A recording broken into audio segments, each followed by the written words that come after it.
Welcome to The Explainer. Today we're taking a truly special journey. Imagine descending into the secret library of a beautiful old century home. That's kind of what we're doing today, but we're exploring the inner landscape of the mind. We're talking about emotional burnout, and more importantly, how we can finally return to ourselves. We'll be following our protagonist, Ariella, as she steps away from the relentless, exhausting demands of her daily life and crosses the threshold into her own present sanctuary. Let's go ahead and follow her in. Okay, let's dive into this. Just listen to Ariella's ultimate realization here. I have been negotiating for belonging. I want to come home. Let the gravity of that just wash over you for a second. I mean, we live in a modern world where we're literally constantly performing, right? We rush around, we manage every little detail, we polish our masks just to survive these exhausting daily auditions. But this explainer, it's not about running faster or optimizing your routine. It's about what actually happens when you finally stop, take a slow, deep breath, and dare to just be. To really understand her descent, we have to look at this stark contrast. Upstairs, you've got the ordinary world. It's the rain tapping on the window panes, it's managing packed calendars, the relentless ping of inboxes, it's pure autopilot anxiety. It's loud and it's demanding. But downstairs, down in her foundational core, the currency isn't productivity at all. It's breath. It's stillness. It's this warm, steady candle flame that absolutely does not need to perform to be valuable. It's a deep, fragrant hush that just completely resets your nervous system. And right in the middle of all this deep, mystical, inner architecture sits the absolute most beautifully ordinary comfort you can imagine. Whiskers, a silver-striped house cat just curled up into a neat little loaf, purring away like a tiny engine of calm. Like most cats, he completely embodies absolute belonging without having to earn a single thing. He just owns the place. And his completely unbothered entitlement signals right to Ariella's anxious nervous system that she doesn't need to rush to be worthy in this space. She can literally just exist, and that is more than enough. But of course, the second we try to find stillness, our defenses just shoot right up. Enter the gatekeeper, that chest-tightening, hyper-practical voice of protection that starts whispering, wait, what if you open something you can't manage? Stay useful, just stay fine. It speaks entirely in consequences, demanding you keep your mask perfectly polished. Now, what's really interesting about this slide is how that frantic anxiety is met by Jael. Jael is the voice of inner wisdom here, and she doesn't even try to fight the gatekeeper. Instead, she offers this deep, boundaried exhale. You don't need certainty, you need safety. Let's really zero in on that word for a second. Safety. Janal redefines this entirely. Safety is absolutely not a reward for being good or for getting things perfectly right. It is the absolute prerequisite for being real. It's the foundation of all inner work. Without it, well, we're really just managing our survival, aren't we? But with it, we can actually face the honest truth without completely abandoning ourselves. Which brings us right to the centerpiece of the sanctuary. Ariella pulls back this pale fabric and reveals a heavy, dark wood mirror. But guys, this is not the kind of mirror we're used to. Out in the real world, we do the routine glance. You know what I mean? Mirrors are these harsh courtrooms where we constantly audit our flaws and check if our mask is acceptable for the day. But this mirror, it offers the remembering gaze. It totally bypasses that polished armor. It's a slow, luminous witnessing that doesn't evaluate you at all. It just softly returns what you've misplaced. And this brilliantly illustrates what happens when you finally stop performing. The physical cost of your life maps directly onto your nervous system. First, the throat tightens. That's the residue of 1,000 swallowed words just to keep the peace. Then, second, this hollow ache blooms right in the chest, the exhausting, solitary cage of always having to be the reliable one. And third, that sharp heat behind the eyes, the unreleased pressure of a forced, pleasant smile. Your body literally keeps the score of all this unseen labor. This all leads to a really shattering, bell-ringing realization. Ariella realizes, I built my life to function, not to hold me. Just think about that. Her inherent worth had somehow completely morphed into an unpaid job of performing stability. Sure, everything was flawlessly managed on the outside, but there was absolutely no room left to hold her own tenderness. And right in that exact moment of heavy, icy fear, Janelle's merciful voice returns. She doesn't offer any cheap excuses.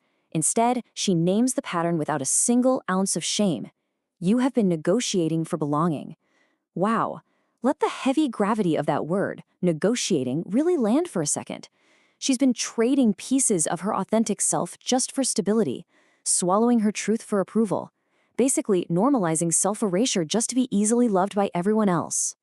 As this heavy truth unrolls, the whole atmosphere in the sanctuary shifts, and we are introduced to the threshold lion.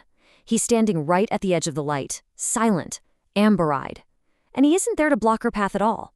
Actually, scratch that. It's more like he's holding a boundary made entirely out of mercy.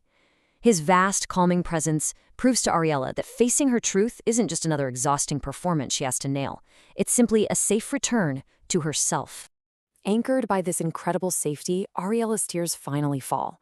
And they are clean, unglamorous tears, like rain rinsing a smeared window. JL softly tells her, "The mirror does not ask you to judge. It asks you to remember. Not the story you tell to survive, the truth you carry to come alive." Ariella looks into the glass and finally accepts her reflection. Not as a project to manage, not as some endless list of flaws she has to fix, but simply as a person. Let's move to and see how this builds. On the center table rests a beautifully textured journal and a heavy fountain pen. It represents truth made tangible. Ariella sits right there on the floor and takes them up, essentially signing a contract with reality. She writes out her vow of presence. And so beautifully, she completely resists that old, nagging urge to soften it or justify it or explain it away. She just lets the truth stand. So what does this all mean? The lessons embedded in this journey give us a profound blueprint for our own inner healing. Let's quickly summarize the 5 core tenets of Giles' wisdom here. 1. The mirror is clear, not cruel. 2. Recognition is not judgment. 3. Safety is the absolute prerequisite for inner work. 4. You've been negotiating for belonging. And 5. Staying is the first form of courage. These profound truths act as the exact blueprint we need to move past our own exhausting patterns of self-erasure.